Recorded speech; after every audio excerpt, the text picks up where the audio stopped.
Good evening, friends. Well, it's Friday once again, and I'm back with another tale from my collection. This one's about cats, a favorite subject for me. Now it's time to grab a snack, dim the lights, and let me welcome you to the night with a story I call Urban Felines. Waiting for her kittens to finish feeding, the big female slowly licked her dark mottled fur to clean and smooth it. From above, she heard the familiar sound of men and emerged from her hiding place behind the sewer pipes to investigate. Though her mind wasn't able to formulate sentient thoughts, she was acutely aware that her den and kittens were in danger. The noisy men had tools and worked at removing pieces from the building. As she had seen many times before, they would demolish the building and its substructure below ground where her den was located. Once again, she would have to move. Last night's hunt yielded only a couple of small mice, leaving her very hungry. For her size, and feeding a litter of kittens, she required nearly 5 pounds of fresh meat every day. This night, when the sun fell, she would seek a new den, a place where there was plenty of food. She slipped quietly back into the shadows to wait for the sunset. Darkness gathered around her like a cloak as the female slipped from her den and ran down the dark alley. The sounds of traffic on the elevated highway above made her nervous, but she knew if she stayed in the shadows under the bridge, she would be safe. Slowly, she scanned the area ahead before running to the next concrete column. The night was cool and moist. A light fog had settled gently over the land, giving added cover from detection, but the big female was well aware that this also meant predators would be harder to spot. She was not worried about men. Men walked noisily and breathed like whales coming to surface. No, men did not worry her. It was dogs, and the occasional bear, which made their way to the city from the surrounding mountains, that concerned her. Moving ever westward, away from the heart of the city, the female now found herself among more open areas with large rocks. She found a vantage point on a tall rock, stretching out low to hide her silhouette, and surveyed the area. This was a good area. The nearest human buildings were far off across the fields, and there were no roads nearby. If she could find a suitable opening in the rocks in which to make a den, her first task of the night would be complete. Making her way down, the female searched the rocks for openings which were not easily noticeable. After a bit, she found one under the ledge of a large rock which could not be seen from above, and carefully inched toward it. Ever cautious, she pulled herself under the rock to find a small cave that allowed her to stand fully upright.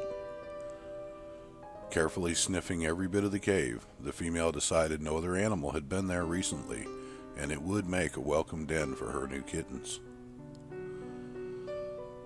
It was much larger than it seemed, which meant she would not have to move her kittens as they got older.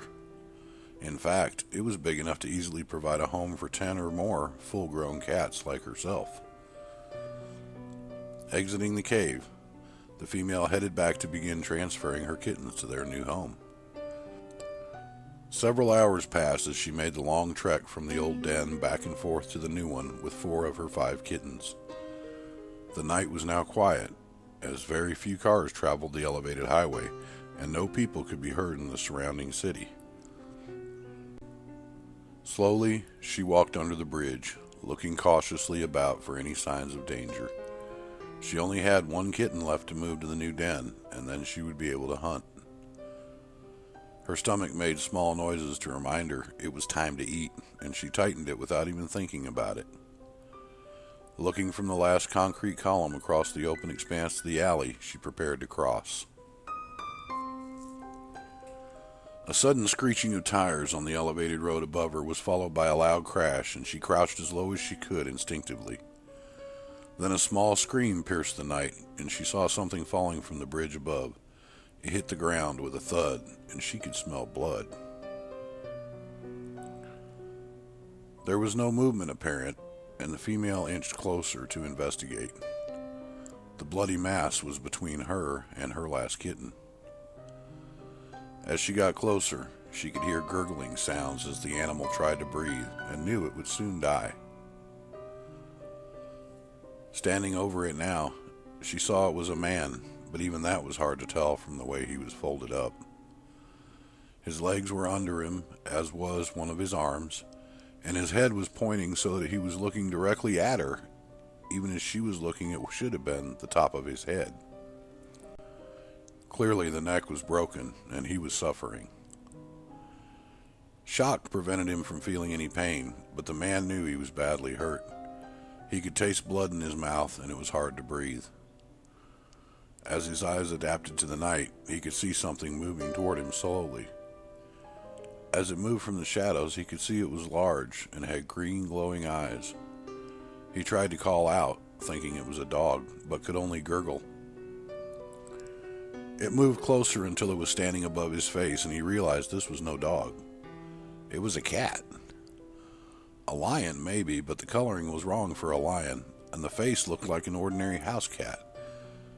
But it was too big to be a cat.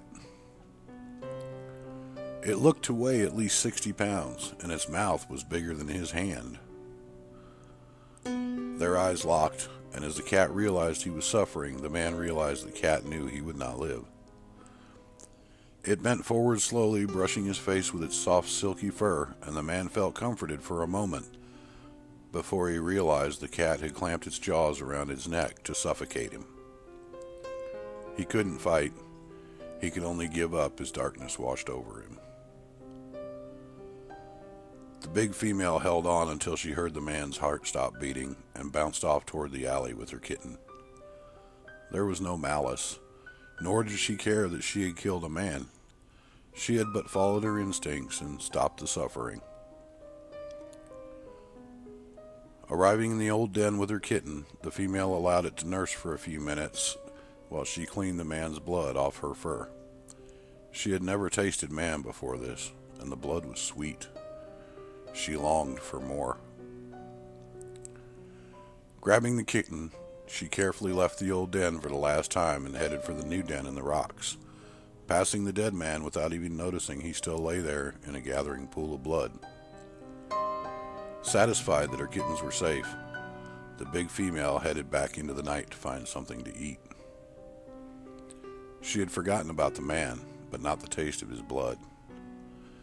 As she hunted for something to kill, the taste of the man's blood kept rising up in her throat until finally she gave in and went to see if the body was still there. It was. Satiated from her meal, the female returned to the new den and her hungry kittens. In her strong jaws, she carried a piece of the man's flesh weighing nearly 5 pounds. Her cubs were still too young to eat meat, being satisfied to suckle the warm milk from her teats. The meat was for her. Tonight was the last time she would hunt until after the molt, and this would have to sustain her.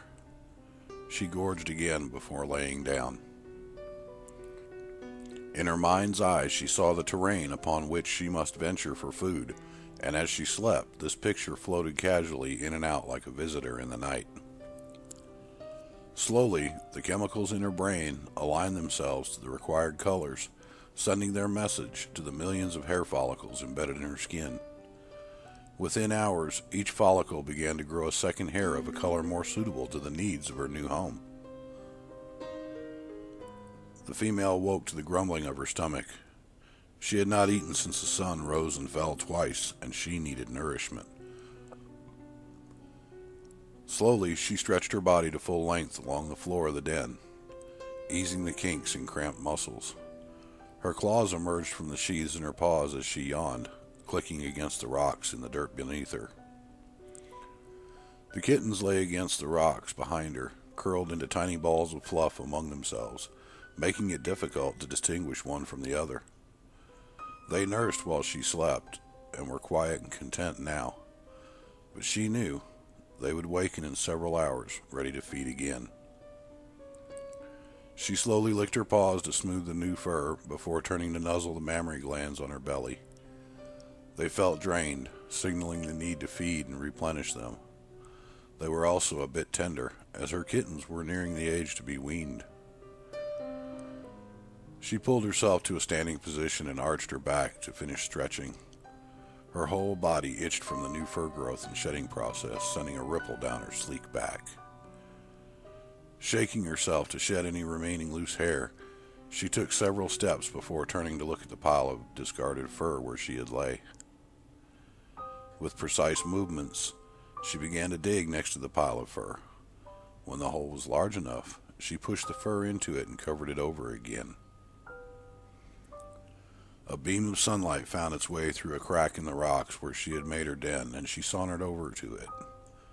In the light, she could see her new fur, which covered her body. It was golden brown, with small stripes of dark brown and gray. She would blend well with the high grasses.